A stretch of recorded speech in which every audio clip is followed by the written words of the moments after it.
Hey guys, Darren Sugiyama here, and I wanted to welcome you to our webinar today.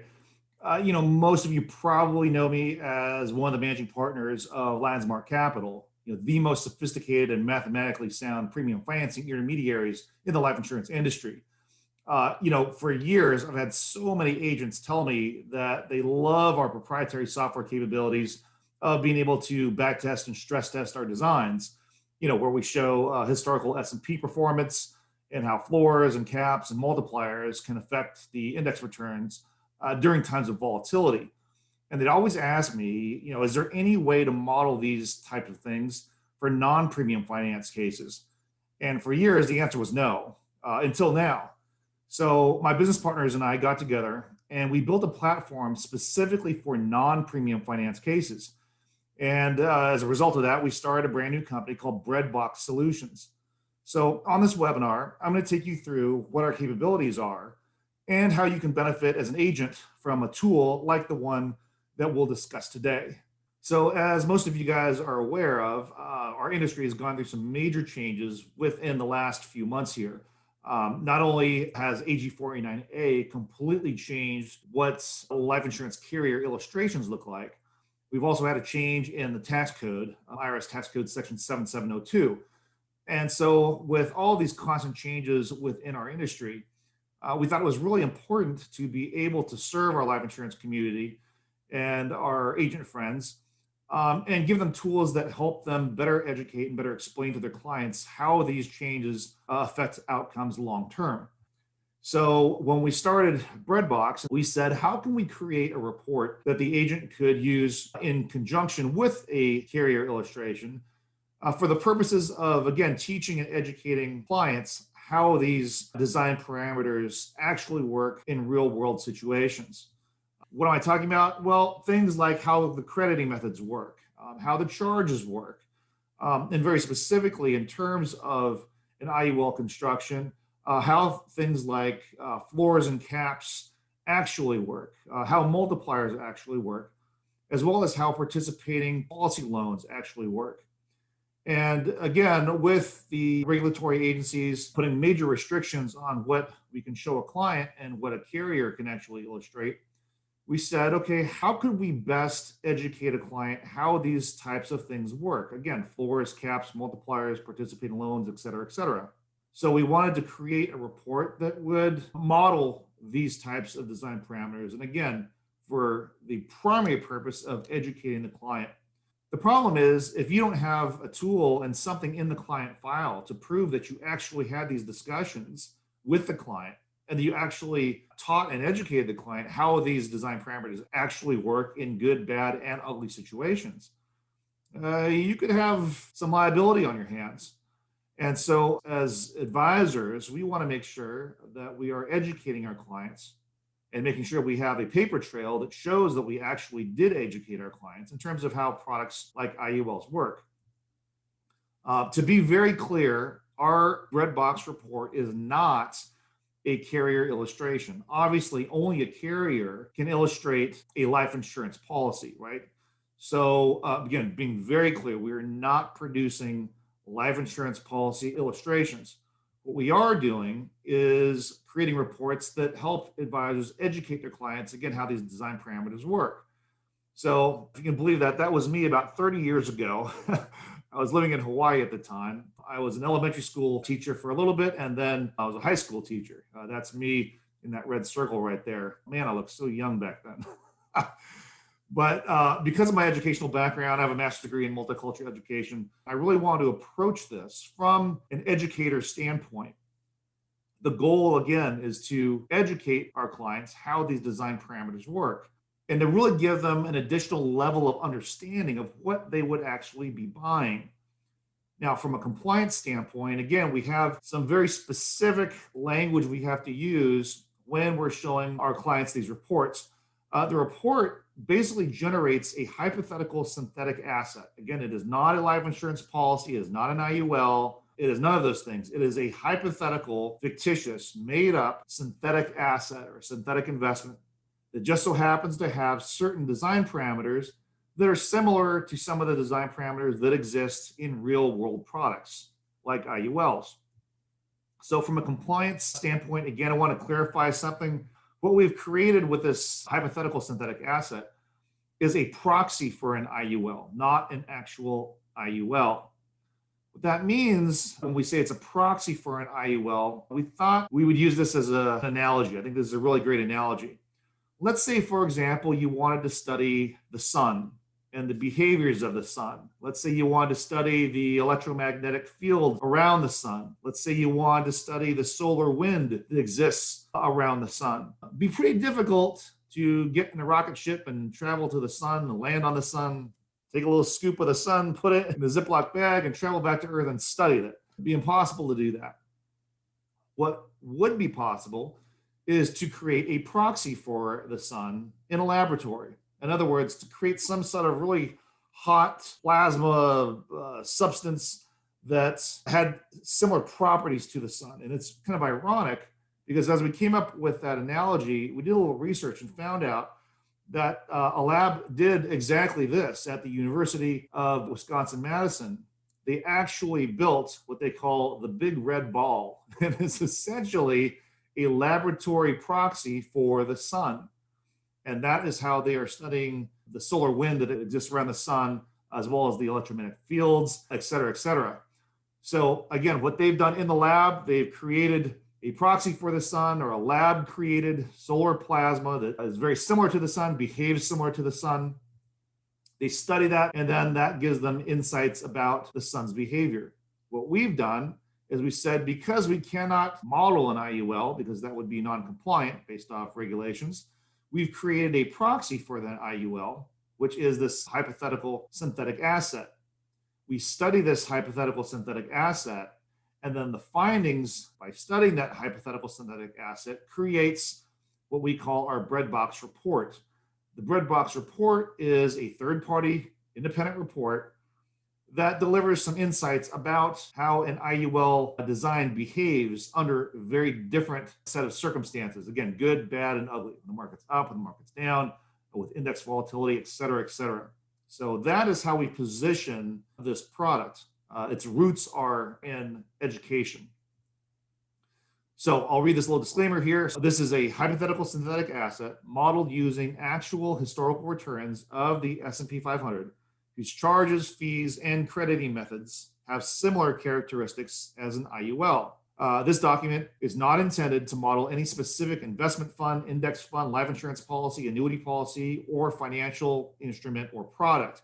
This is merely a report to teach interested parties how different charges and crediting methods work, with the intention of promoting a better understanding how these different features may affect future financial outcomes in good, bad, and ugly scenarios.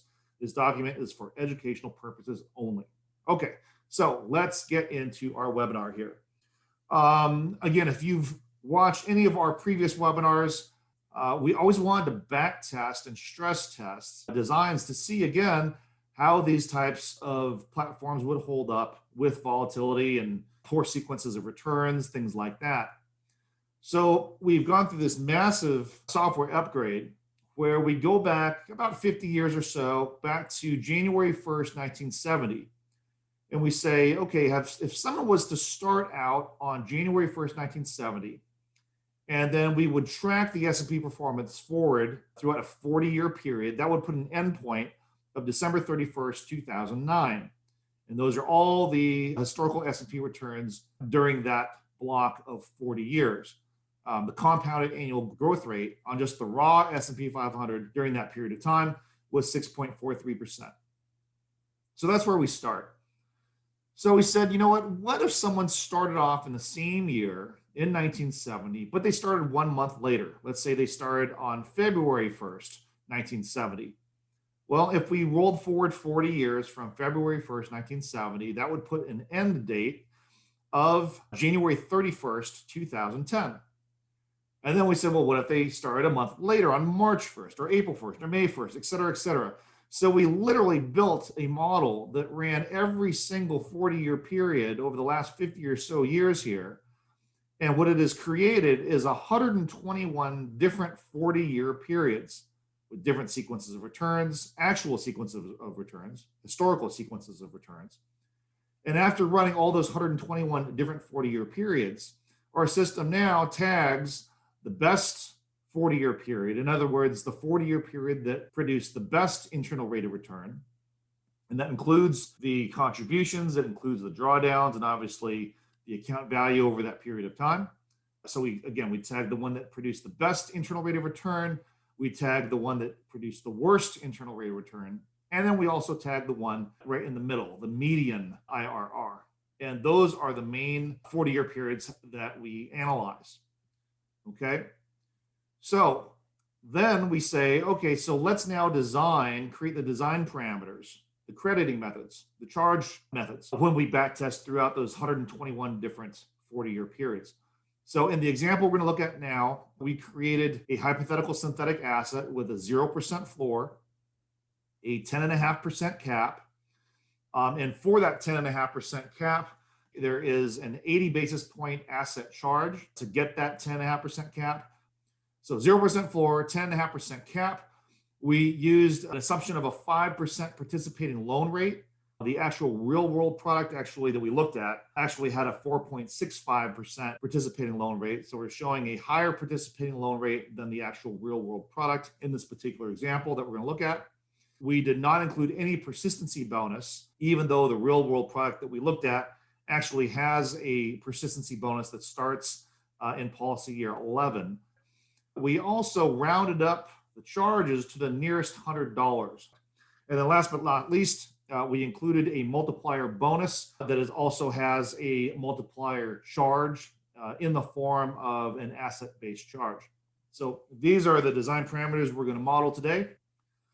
And we're going to start off looking at the latest 40-year period. The latest meaning the most recent out of the 121 different 40-year periods that we analyze. This particular one started on January 1st, 1980 and ended December 31st, 2019. This is the first 40-year period we'll take a look at here. So we have, in this case, we show the client putting in an annual contribution of $100,000 per year for 10 years. The client contribution in our hypothetical synthetic asset just so happens to be the same as the total premium that the client was thinking about putting into a real world IUL. So again, we're just using the same numbers here for the client contribution. Again, we are back testing here during the most recent 40-year period of the 121 different 40-year periods that we modeled. Again, this one started on January 1st, 1980. And based on the historical S&P returns during that period of time, in our model, the client would be able to start pulling out an income drawdown of $208,766 starting in the model's 21st year. And we're showing the income drawdowns come out between years 21 and 40. So if you look at the column just to the right of that, that is the ongoing account value, net of loans or net of the drawdowns being pulled out. And at the very bottom there, we see 4.1 million is the total amount of income drawn down from this hypothetical synthetic asset. In the 40th year of this asset, we have an end value of 1.9 million in account value. So if you add the total cumulative income drawn down at 4.1 million plus the 1.9 million in account value at the end of 40 years, we have a total cumulative value for the client at $6.1 million. If we look at the top left-hand corner of the screen, there's basically the summary of it there. The client has contributed a total of $1 million over that first 10 years. They have a total return or a total economic benefit of 6.1 million. Again, that's the cumulative income drawn down plus the account value in year 40. And that produced an internal rate of return, a net internal rate of return of 6.95%. Okay, and that was the most recent 40-year period. So this next page here, this is also comes in the Breadbox report, as does the slide we just looked at. This page is pretty cool. It's just basically a visual representation of what we just looked at on the ledger. At the bottom there, we have the income drawn down and the years that was drawn down during. In the graph on the top there, if we follow the crest of the dark blue line, that is the ongoing account value year to year to year throughout that 40-year period. And then if you follow the crest of the light blue line, that is the total income drawn down on top of the account value in each one of those years. I should say the cumulative income drawn down on top of the account value in each one of those years. Okay, so again, what we just looked at, that was the most recent 40-year period out of those 121 different periods that we model. But we do model all 121 different 40-year periods, which is kind of crazy when you think about it.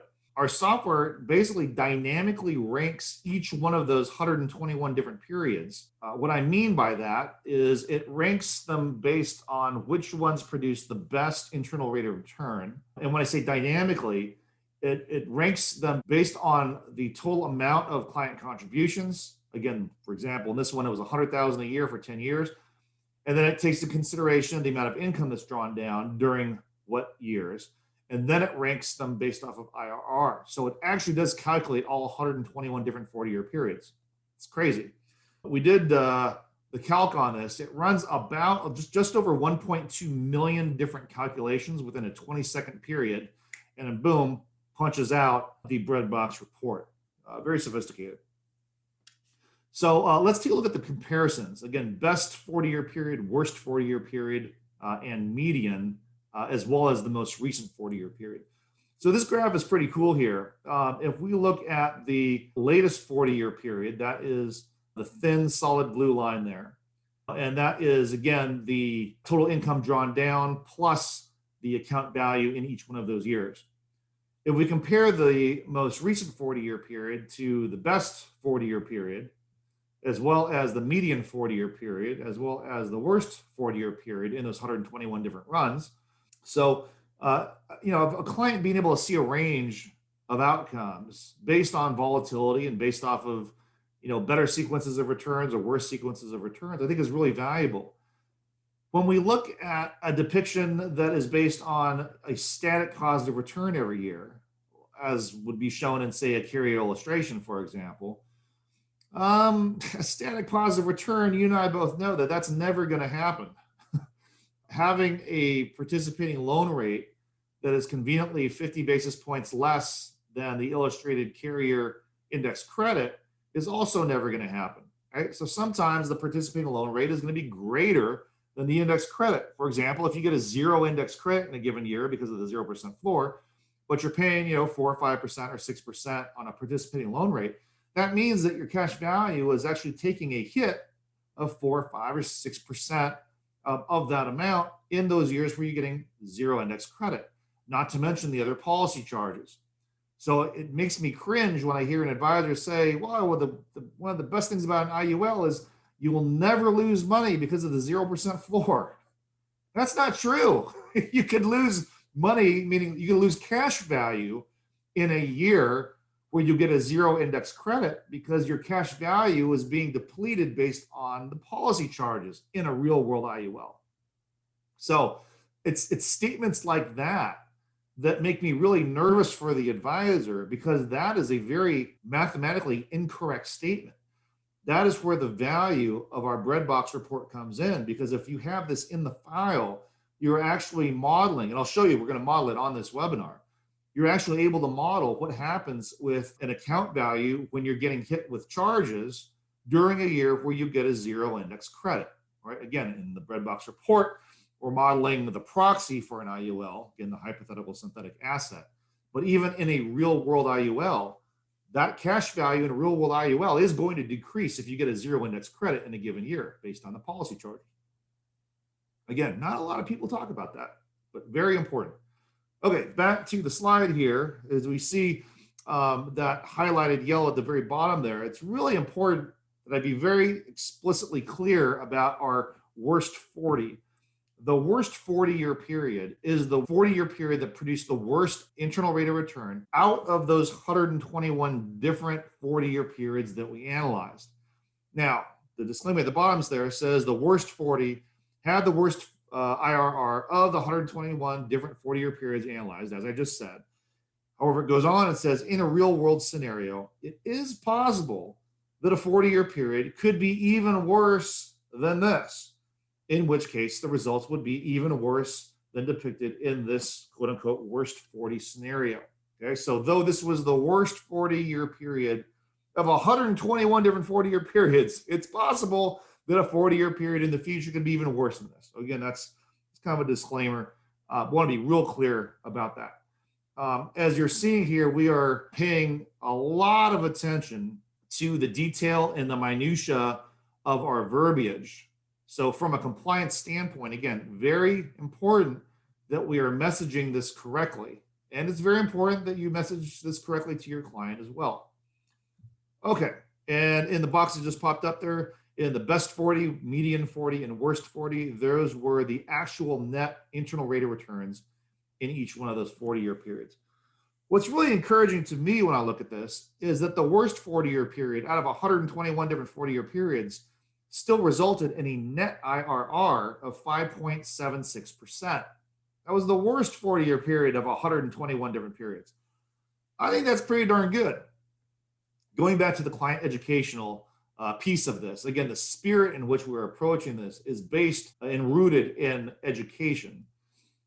We want to talk about not only the crediting method and how those crediting methods affect future outcomes, but we also want to look at how charges affect future outcomes. So we're going to do both. Let's start with the crediting method and how the crediting affects future outcomes. But highlighted here, this is, again, the most recent 40-year period, so 1980 through the end of 2019.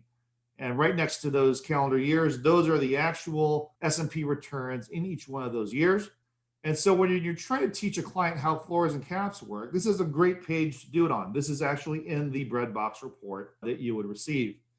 So let's start with a positive S&P year. The S&P 500 did just north of 19% in that year. We would then apply the floor and cap. So we would hit the cap in this case at 10.5%. That amount, that 10.5%, would then be multiplied by the multiplier factor, which in this particular year, in this model, is 2.14. So 10.5% multiplied by 2.14 equals 22.47%. So that would be the actual index credit that this asset would receive in this given year. If this was an actual IUL based on the cap and the performance and the multiplier, that policy would also receive a 22.47% return in that given year after the charges are pulled out of the account value. So over there on the right-hand side, in that particular year, the index would credit 22.47% on the account value. And this year it is $2.6 million. So the asset would receive a $603,000 index credit in that given year.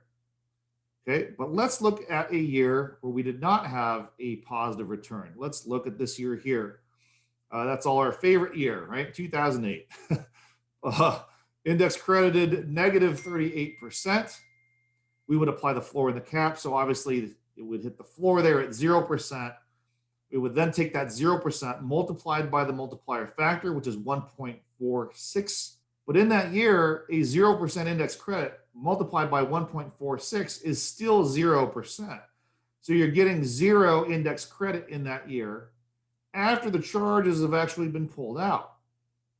Well, you're getting hit in a real world IUL situation. You're getting hit with standard policy charges, things like admin fees, cost of insurance, et cetera, but you would also be hit with, in a real world IUL, you would be hit with the asset-based charges associated with multipliers, if there were any, as well as high cap charges, if there were any.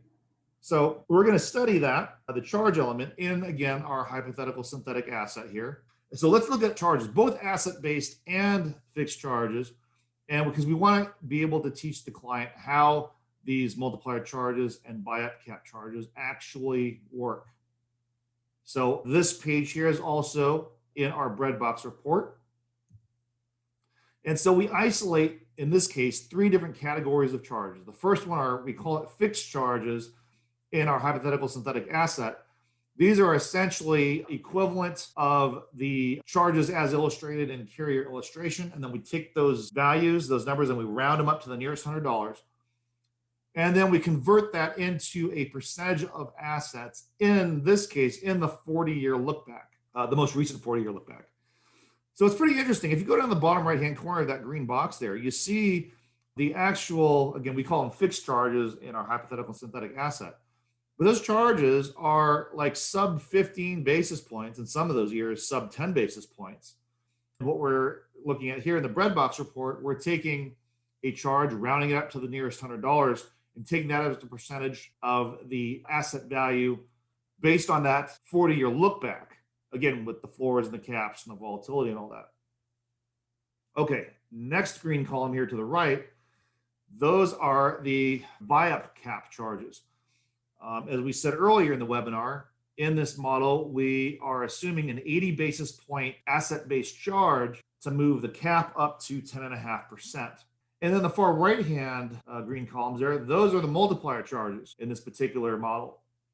The multiplier charges are being charged based on the account value, and then we're seeing the actual dollar amounts. So here's what makes, I think, a really compelling argument between parties is we see these charges, and these charges can get pretty substantial. So we're talking about just in variable buy-up cap charges plus the multiplier charges, just those two charge categories alone. That's $4.1 million in additional charges on top of the standard charges. The question is it worth it? Right? Are the additional $4.1 million in charges actually worth it? Well, that's what the Breadbox report discovers. Forget about opinions, right? No one cares about your opinion when it comes to multipliers. No one cares about my opinion. No one cares about the carrier's opinion. In general, opinions don't matter, right? Math matters. And so the Breadbox report cuts to the chase and says, mathematically speaking, does the multiplier proposition, does it mathematically pencil out to the client's advantage? And when does it? And when does it not, if it does not in certain circumstances? That's what we're going to look at right now. So the multiplier charges and the performance of those multiplier charges, we're going to look at the worst 40-year period out of 121 different 40-year periods. Why the worst?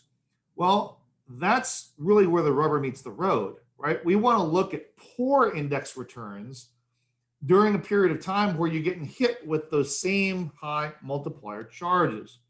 So let's look at the worst 40-year period out of the 121 different 40-year periods we model. So we're going to look at a couple different 3-year periods here. The first one's going to be in the early years. This is in years 3, 4, and 5. So in these years, we have 0 credits because we're getting negative index returns during that period of time. You would have a 0% floor, but you're getting hit with charges. In this case, $129,000 of charges in that 3-year period.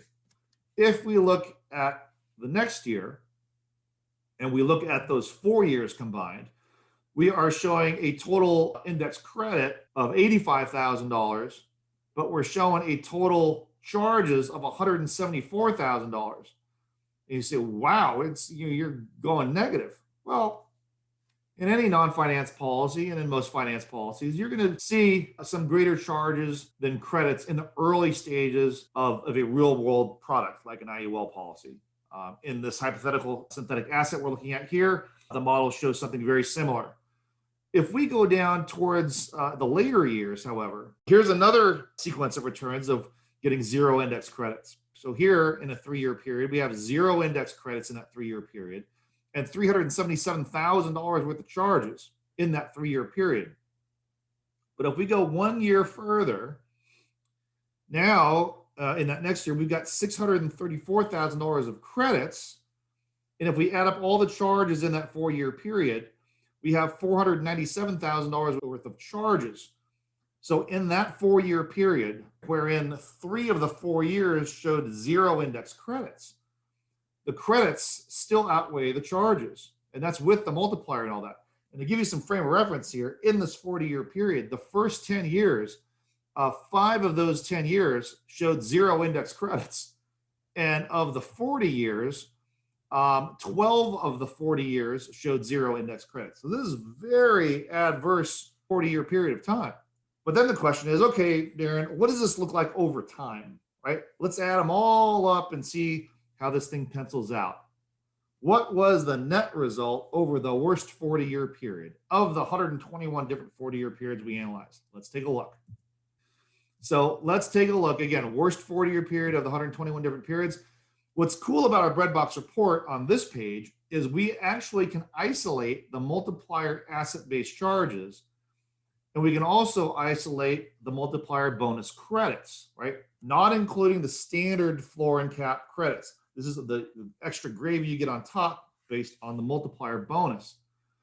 If we look at the bottom of those two columns, the total multiplier asset-based charges totaled in that 40-year period, $2.3 million.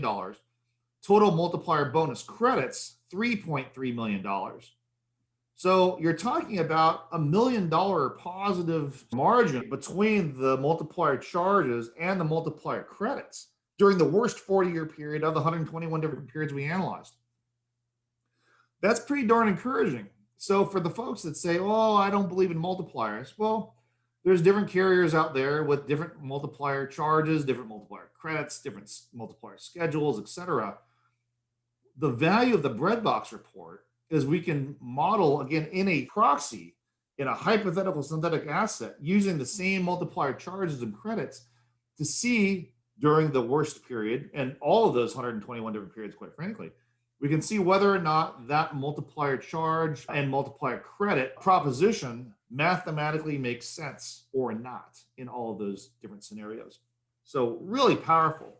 I've actually worked with advisors that were very against multipliers just as a concept. And when I took them through these different models, some of these agents completely switched gears, and now they're very pro multipliers with the right carrier, with the right product, of course, because some of them are not so hot, quite frankly, and some of them are very well designed.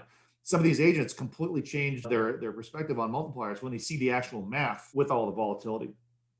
Okay, so what we're looking at here on the screen here, this is not included in the Breadbox report. This is purely for agent use in this particular webinar, but I thought this would be a really cool thing for you guys to look at here. Again, these numbers are replicated from the Breadbox report, the best 40-year period, the median 40-year period, the worst 40-year period. The reason why I wanted to show you this is that kind of yellowish orange line. Guess what that is? That line represents the same numbers that are depicted in the carry illustration of the cash surrender value net of loans with the same contributions and the same parameters. Obviously, in the carry illustration, you're showing a fixed rate of return with a fixed participating loan rate, et cetera, which we'll get into in a second.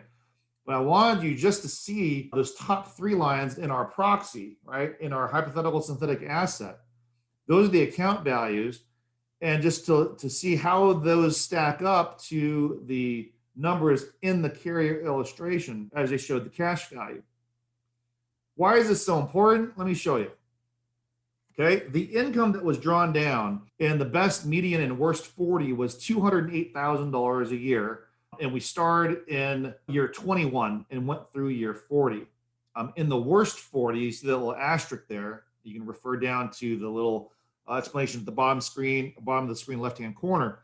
Starting in year 33, we had to reduce the income drawdowns to be less than $208,000 because of the poorer performing historical look-back period.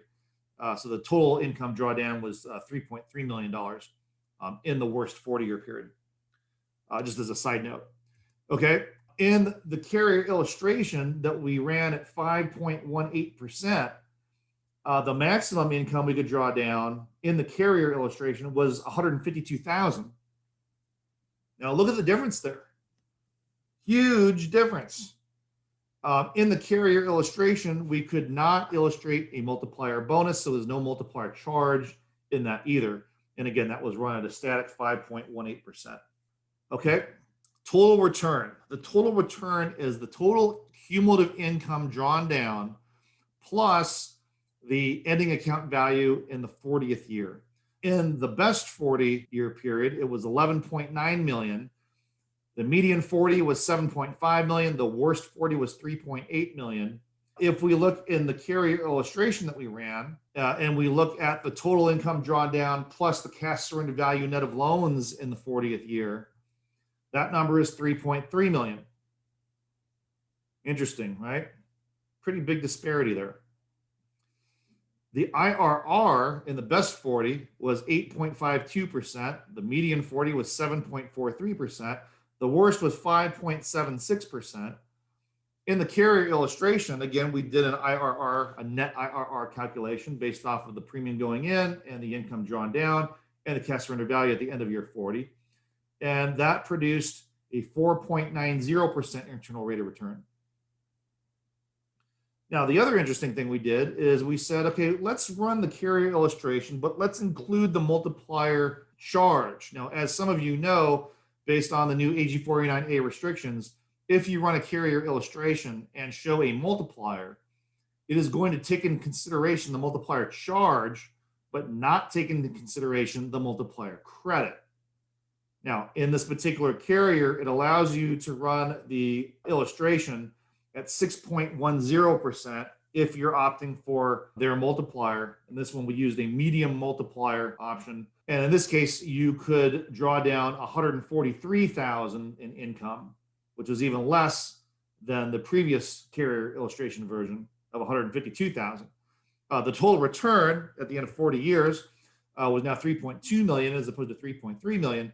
And the internal rate of return, the net IRR, was 4.77% versus 4.9%. Now, again, why are we showing all this? Well, in a real world situation, the way we envision an agent using this is that you would use our Breadbox report in conjunction with the carrier illustration. Again, to be very clear, this is not a supplemental carrier illustration. This is a third-party report that models a hypothetical synthetic asset that acts as a proxy for an IUL that just behaves similar to an IUL. Not exactly the same, but similar, okay? Again, look at the bottom right-hand corner there. So it's really interesting. The worst 40, again, put this into perspective now. The worst 40 in the hypothetical synthetic asset showed a 0% floor, a 10.5% cap, an 80 basis point asset-based charge to get the higher cap. It showed a multiplier charge to get the multiplier. And in the worst 40-year period of the 121 different ones we ran, it produced a net IRR of 5.76%. And the carrier illustration run at 5.18% static with a participating loan rate that was 50 basis points less than that actually was receiving a persistency bonus that our worst 40 scenario in the synthetic asset was not receiving a persistency bonus.